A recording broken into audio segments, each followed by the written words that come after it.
The mission of the Bartlesville Police Department is to enhance the quality of life in our community by working cooperatively with the public and within the framework of the United States Constitution to enforce the laws, preserve the peace, reduce fear, and provide a safe environment for all of our citizens.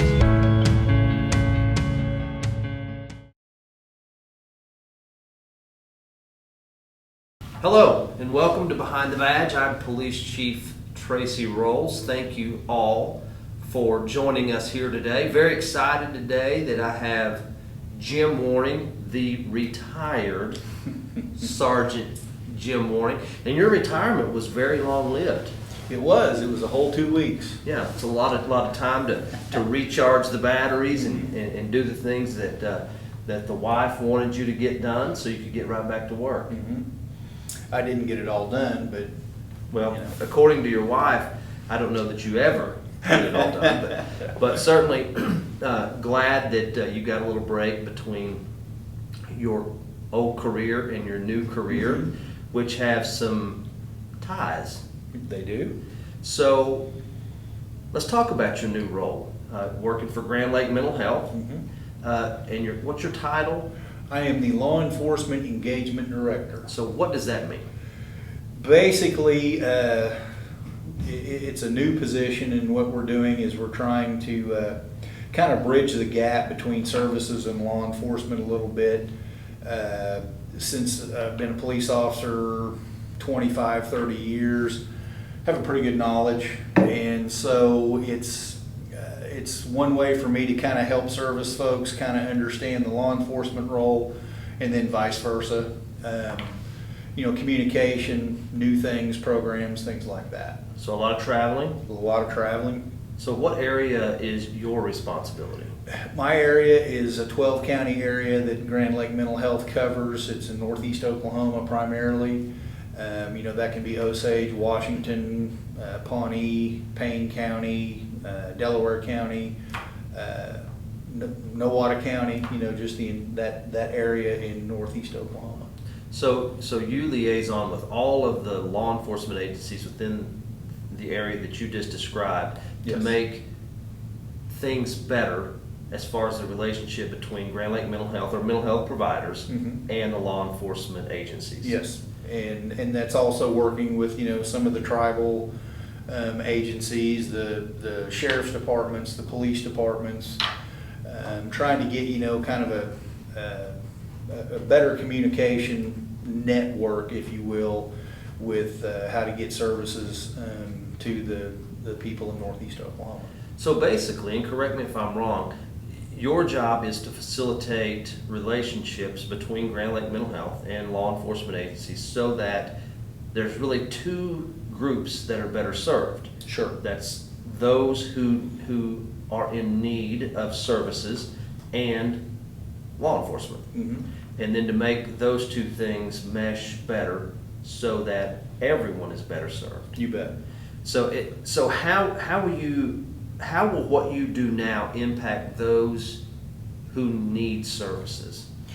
Well, I think one of the things is there's law enforcement and social workers, and that's the term I'll use, are so similar.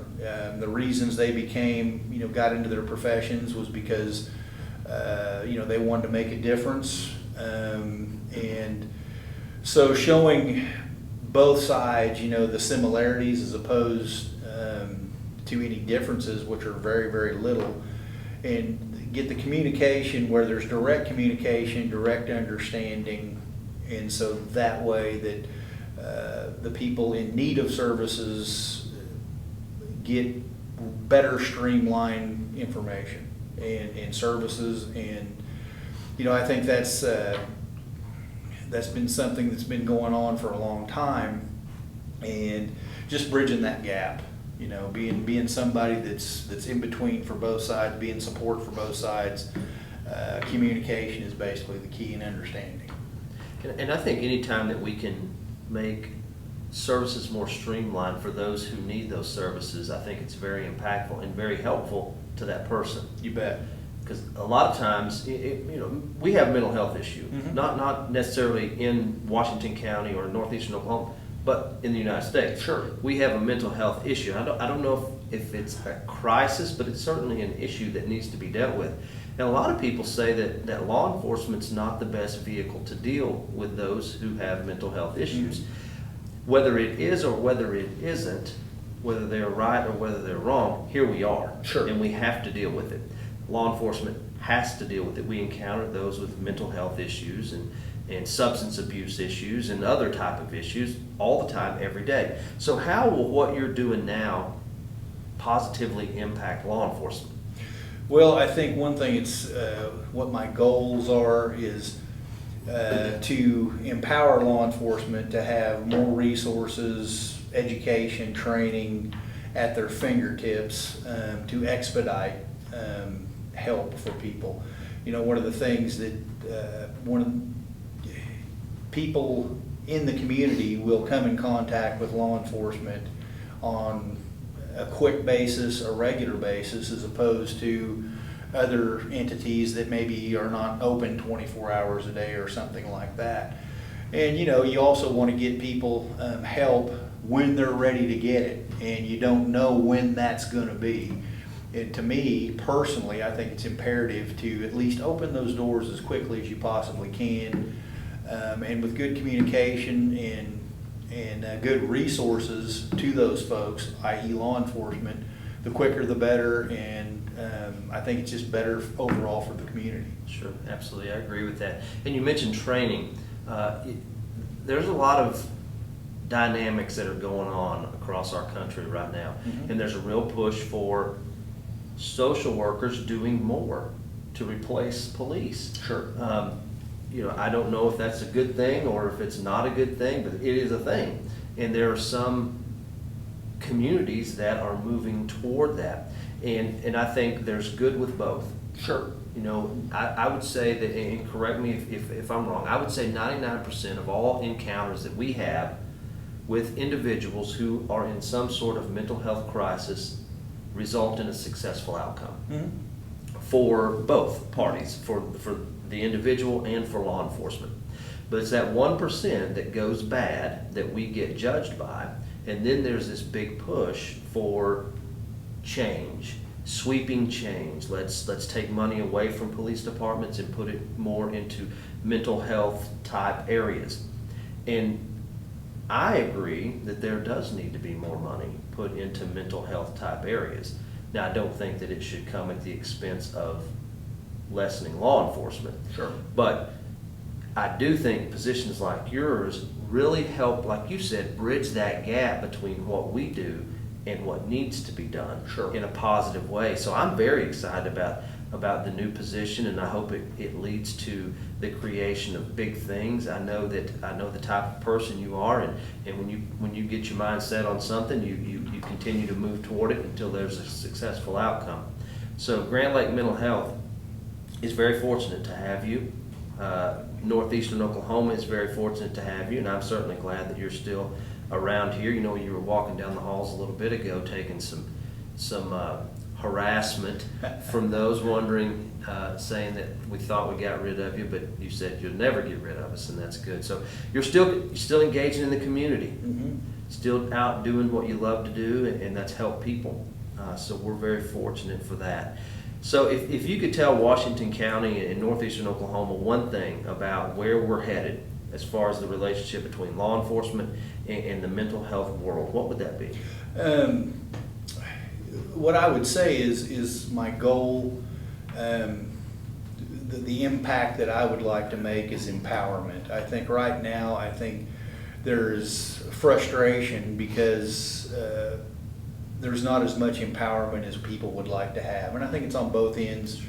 And so I think that with communication, with understanding, I think instead of taking away from anyone or pushing a burden more on someone, I think collectively we're going to come together and be part of a solution that works. Now, we may have to tweak some things here and there. There's going to be probably growing pains just like anything else, but ultimately what I want is a community base where we're taking care of the entire community, and that's going to take action everywhere. Throwing money at something I don't think is really the answer, but I do believe that we need to empower everybody. We need to empower mental health. We need to empower the police departments, the sheriff's departments, the fire departments, and the cities to be able to have resources at their fingertips that are practical, and I think we can get that done. Sure. Well, there's no doubt with you driving the train and with the blessing of Grand Lake Mental Health and what you do with law enforcement, I think you're right. We'll get there. So thank you for what you're doing. Thank you for what you have done. Thank you for what you continue to do, and thank you for being here today. Glad to be here. So Sergeant Waring, or Retired Sergeant Waring, I'm going to continue to call him Sergeant Waring. Sergeant Waring took his time to be here today so that you guys can hear what he's doing now and how that impacts us in law enforcement and you in the community. So we're very, very grateful to have Sergeant Waring here, and also very grateful for the services of Grand Lake Mental Health and other mental health providers who assist our citizens in their time of need. So thank you all for being here this week. Remember, go out, treat people with unconditional respect, and like the sergeant said, be a part of the solution. It's time for action. It's not, we're well beyond the need for words. It's time for action. So treat people with unconditional respect and be a part of the solution. Until next week, check us out on the Bartlesville Police Department Facebook page, also on Instagram and on YouTube. Take care, stay safe, and have a great week.